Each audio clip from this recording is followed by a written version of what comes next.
প্রথম প্রশ্ন হলো কোরবানি কি? কোরবানি এটি উর্দুতে ব্যবহার হয়ে থাকে ত্যাগের অর্থে। কোরবানি করা, যে কোনো কাজের জন্য কোরবানি করা মানে কি করা? ত্যাগ করা। এই পশু কোরবানিকে কোরবানি বলা হয় এই জন্য যে এই কোরবানিটাও আসলে মূলত কি? ত্যাগেরই শিক্ষা বহন করছে। ইব্রাহিম আলাইহিসসালামের ত্যাগের স্বাক্ষর এই পশু কোরবানি। এর মাধ্যমে ইব্রাহিম আলাইহিসসালাম যে আল্লাহর জন্য বিশাল বড় ত্যাগ করেছিলেন, আল্লাহর কথাকে মানতে গিয়ে নিজের জীবনের সবচেয়ে বড় পরীক্ষার সম্মুখীন হয়েছিলেন এবং তিনি ত্যাগ করে পরীক্ষা উত্তীর্ণ হয়েছেন। এই কোরবানি যেহেতু তার স্বাক্ষর, সেই জন্য ওই আমাদের সমাজে উর্দুতে সচরাচর যে কোরবানি এই শব্দটি ব্যবহার হয় সেটাই প্রচলিত আছে, অর্থাৎ ত্যাগ করা, কোরবানি। আর আরবিতেও কোরবান শব্দটি আছে, যেটা কোরআনে আল্লাহ তাআলা ব্যবহার করেছেন। আদম আলাইহিসসালামের দুই ছেলে কাবিল এবং হাবিল, তারা উভয়ে আল্লাহর কাছে আল্লাহর সন্তুষ্টির জন্য তারা সাদাকা পেশ করেছিল, নৈকট্য অর্জন করার জন্য। আল্লাহ বলেছেন ইতাকাররাবা কোরবানান, তারা উভয়ে যখন কোরবান পেশ করছে, যে কোরবান শব্দ কোরআনেও আছে, অর্থাৎ তারা উভয়ে এমন বস্তু পেশ করেছে যার মাধ্যমে আল্লাহর নৈকট্য অর্জন করা যায়। সেই অর্থে কোরবান মানে হলো আল্লাহর কাছে নৈকট্য অর্জন করার মাধ্যম বা উপায়, অর্থাৎ ত্যাগ করা অথবা আল্লাহর কাছে নৈকট্য অর্জন করার মাধ্যম। এ হলো কোরবানির সংক্ষিপ্ত শাব্দিক পরিচিতি। আর ইসলামী শরিয়াতে কোরবানি বলা হয় জিলহজের 10 তারিখে এবং তার পরবর্তী যে দিনগুলোতে কোরবানি করা যায় সেই দিনগুলোর ভেতরে কোনো পশু, অনুমোদিত পশু যেগুলো জবাই করলে সওয়াব হয় দিনগুলোতে, সেগুলোকে আল্লাহকে সন্তুষ্ট করার উদ্দেশ্যে জবাই করার নাম হলো কোরবানি। এ হলো ইসলামী শরিয়ার পরিভাষায় কোরবানির মোটামুটি একটি সংজ্ঞা। দ্বিতীয় প্রশ্নে চলে যাই আমরা, কখন কিভাবে কোরবানি শুরু হয়েছিল? এই কোরবানি শুরু হয়েছিল সর্বপ্রথম ইব্রাহিম আলাইহিসসালামের মাধ্যমে। আল্লাহ সুবহানাহু ওয়া তাআলা ইব্রাহিম আলাইহিসসালামকে স্বপ্নের মাধ্যমে নির্দেশ করেছিলেন নিজের সন্তানকে জবাই করার জন্য।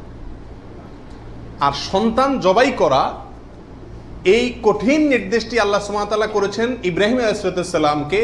তাকে আল্লাহ তাআলা যত কঠিন পরীক্ষা করেছিলেন, এত কঠিন পরীক্ষা তার আগে আর কোনো নবীর প্রতি আল্লাহর পক্ষ থেকে ছিল না।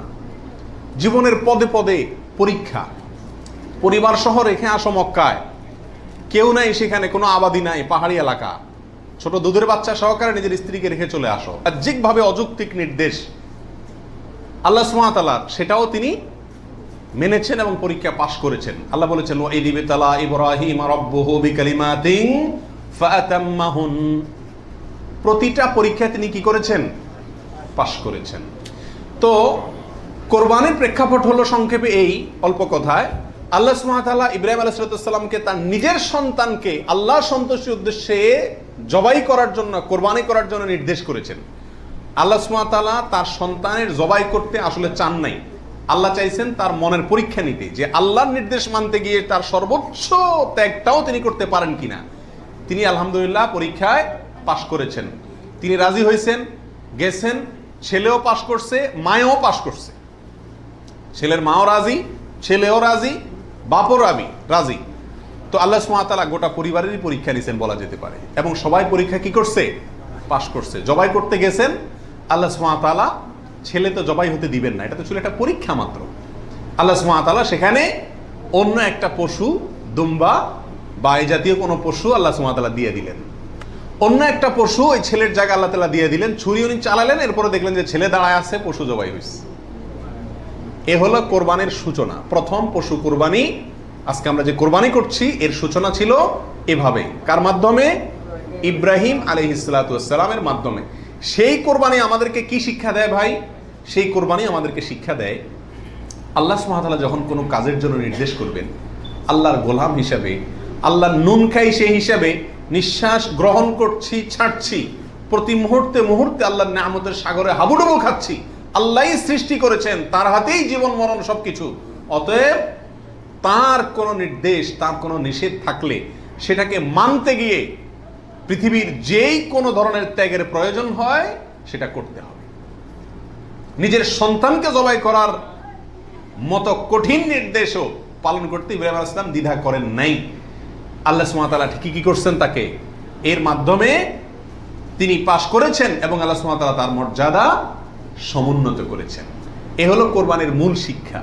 আল্লাহর নির্দেশ, সেটা যত কষ্টই হোক মানতে, সেটা মানার জন্য সব ধরনের ত্যাগ করতে প্রস্তুত থাকা, এটা হলো কি ভাই, কোরবানির শিক্ষা। আর ওখান থেকেই কোরবানিটা শুরু হয়েছে।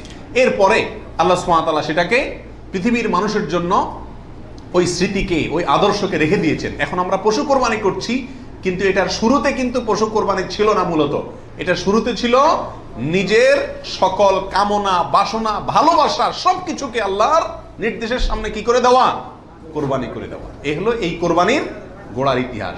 এখন কোরবানির খোলসটা আছে, ভেতরেরটা আর নাই। এখন শুধু পশুই কোরবানি করি আমরা, নিজের ভেতরকার পশুত্ব, আমিত্ব, মনের খাহেশ, প্রবৃত্তি, এটাকে আর কি করি না, জবাই করি না। আল্লাহ তাআলা আমাদের সবাইকে কোরবানির আসল যে ইতিহাস, সেটা থেকে শিক্ষা গ্রহণ করে এমনভাবে কোরবানি করার তৌফিক দান করুন, যেই কোরবানি প্রকৃত অর্থেই কোরবানি হয়, যেই কোরবানি আমাদের জান্নাতে যাওয়ার কারণ হয়, মাধ্যম হয়, সেইভাবে কোরবানি করার এবং কোরবানির সেই ইতিহাস থেকে আল্লাহ তাআলা আমাদেরকে শিক্ষা গ্রহণ করার তৌফিক দান করুন। প্রিয় ভাইয়েরা, 3 নম্বর প্রশ্ন হলো, কোরবানি কি জরুরি কোনো বিধান নাকি ঐচ্ছিক? অর্থাৎ কোরবানি কি সবার জন্য করা জরুরি, নাকি কোরবানি সুন্নাত, নফল, মুস্তাহাবি জাতীয় কোনো আমল? তো এই বিষয়ে বলবো যে এই ক্ষেত্রে ওলামা একরামের 2টি প্রসিদ্ধ মত আছে। ওলামা একরামের অনেকেই বলেন যে কোরবানি করা এটা সকলের জন্য জরুরি, যাদের সামর্থ্য আছে। ঈদের দিন, কোরবানি ঈদের দিন অথবা পরবর্তী দিনগুলোতে যেগুলোতে কোরবানি করা যায়, এই সময়ের ভিতরে যার কাছে নেশা পরিমাণ টাকা আছে, তার জন্য কোরবানি করা ওয়াজিব, জরুরি, বাধ্যতামূলক, না করলে গুনাহ হবে। এটা অনেক ওলামা একরামের মত। তাদের দলিল, সংক্ষেপে শুধু দলিলগুলো হালকা হালকা টাচ করে যাই। মুসনাদে আহমদ, ইবনে মাজা, মুস্তাদরাকে হাকিম এবং আরো অনেক কিতাবে একটা হাদিস বর্ণিত হয়েছে, যে হাদিসকে মুহাদ্দিসিন ইকরাম সহিহ বলেছেন। আল্লামা আলবানী রাহিমাহুল্লাহ নিজে হাদিসে সহিহ বলেছেন। সেটা হলো এই, নবী সাল্লাল্লাহু আলাইহি ওয়াসাল্লাম বলেছেন, মান ওয়াজাদা সাআতান আন ইউদাহিয়া ওয়া লাম ইউদাহি ফালা ইয়াকরাবান্না মুসাল্লানা। অর্থাৎ যে ব্যক্তি কোরবানি করার সামর্থ্য তার আছে, সক্ষমতা আছে, সচ্ছলতা আছে, সেই ব্যক্তি যদি কোরবানি না করে, সে যেন আমাদের ঈদগাহে ঈদের নামাজ পড়তে না আসে। কোরবানি করার ইচ্ছা না রাখলে সে যেন ঈদের নামাজ পড়তে না আসে। এটা কিন্তু একটা সতর্কবাণী। শরীয়তে এই ধরনের নির্দেশ সুন্নত নফলের ক্ষেত্রে করা হয় না, ফরজ ওয়াজিবের ক্ষেত্রেই সাধারণত করা হয়। এটা হলো অন্য যুক্তি। দ্বিতীয় দলিল হলো, এটাও মুস্তাদে আহমদে আসছে এবং হাফেজ ইবনে হাজার আল আসকালানী রাহিমাহুল্লাহ, বিশ্ববিখ্যাত হাদিস ব্যাখ্যাতা, তিনি বলেছেন যে হাদিসটি বিশুদ্ধ। নবী সাল্লাল্লাহু আলাইহি ওয়াসাল্লাম বলেছেন, ইয়া আইয়ুহান নাস, হে লোক সকল, ইন্না আলা কুল্লি আহলি বাইতিন উদহাইয়াতুন ওয়া আতিরাতুন, নিশ্চয়ই প্রত্যেক পরিবারের লোকের উপরে, প্রত্যেক পরিবারের উপরে একটি করে কোরবানি এবং আতিরা, এটা ওয়াজিব। আতিরা হলো রজব মাসে যে পশুটি জবাই করা হয়, সেটা একসময় ওয়াজিব ছিল, পরে এটা রহিত হয়ে গেছে। তো এখানে নবী সাল্লাল্লাহু আলাইহি ওয়াসাল্লামের ভাষা হলো ইন্না আলা কুল্লি আহলি বাইতিন, প্রত্যেক পরিবারের উপরে কোরবানি করা জরুরি। জরুরি, আলা এই শব্দটি জরুরি অর্থ বোঝানোর জন্যই আসে। এটিও বিশুদ্ধ হাদিস। তাহলে আরো অনেকগুলো হাদিস আছে এই জাতীয়, যে হাদিসগুলোর আলোকে ওলামা ইকরামের একটা অংশ বলেন যে এই কোরবানি ওয়াজিব। ইমাম আজম আবু হানিফা রাহিমাহুল্লাহর মত এটা। এর বিপরীতে অনেক ওলামা ইকরাম বলেন কোরবানি করা ওয়াজিব নয়, এটা সুন্নাতে মুআক্কাদা। সুন্নাতে মুআক্কাদা মানে কি? সুন্নাত কিন্তু খুবই গুরুত্বপূর্ণ সুন্নাত, বিনা কারণে এটা ছাড়া মাকরুহ, অপছন্দনীয়, ভালো কাজ নয়। সুন্নাতে মুআক্কাদা এবং ওয়াজিবের সাথে খুব বেশি তারতম্য নাই, কাছাকাছি গুরুত্বের বিচারে প্রায়। সাহাবীদের ভিতরে অনেক প্রসিদ্ধ সাহাবী, তারা কোরবানি করতেন না, ওয়াজিব মনে করবে মানুষ এই ভয়, এরকম কোন বর্ণনা পাওয়া যায়। তারপরে কোন বর্ণনা জানাবে এটাকে সুন্নাতু আবিকুম ইব্রাহিম এ জাতীয় শব্দ ব্যবহার করেছেন। তো এসব কারণে ওনারা সুন্নত বলেন, সুন্নতে মুআক্কাদা বলেন। যাই হোক, সর্বসাকুল্যে এই কোরবানি খুবই গুরুত্বপূর্ণ একটি বিধান, এটা হলো নিশ্চিত। ওয়াজিবের মতটা গ্রহণ করলে এটা বেশি সতর্কতা হয় এবং ইখতিলাফ এবং মতপার্থক্যের ঊর্ধ্বে উঠা যায়, এবং অনেকগুলো বর্ণনা এর পক্ষে রয়েছে। 4 নম্বর প্রশ্ন হলো, কোরবানি কয়টা করতে হয়?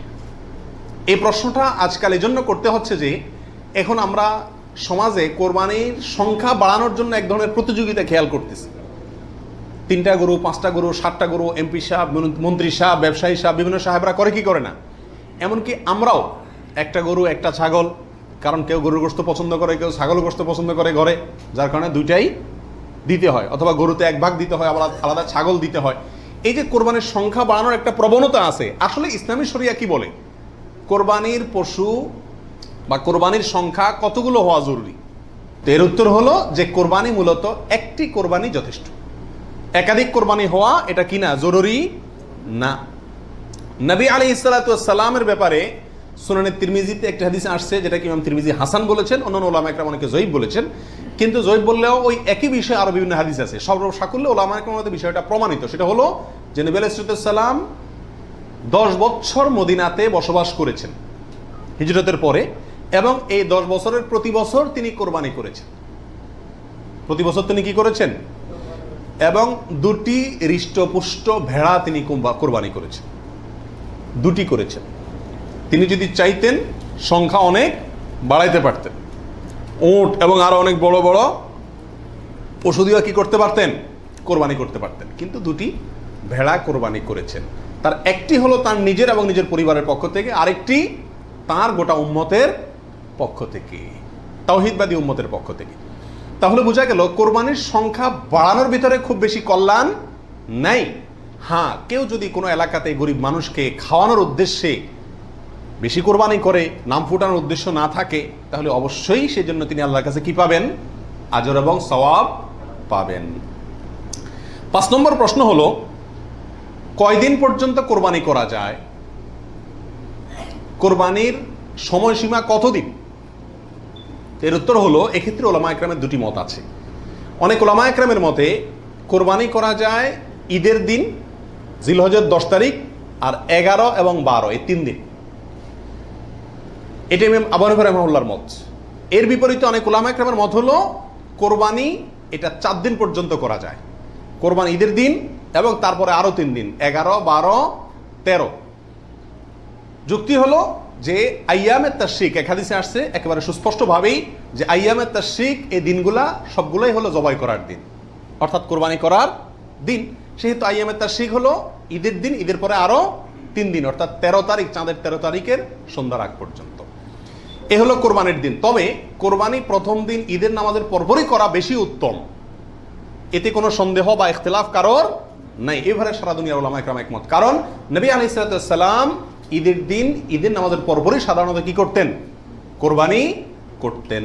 দ্বিতীয় তৃতীয় দিনে তিনি নিতেন না। অতএব একেবারে শুরুতেই করে ফেলা হলো সবচেয়ে উত্তম এবং বেস্ট। এবারে কারো কোনো দ্বিমত নাই। 6 নম্বর প্রশ্ন,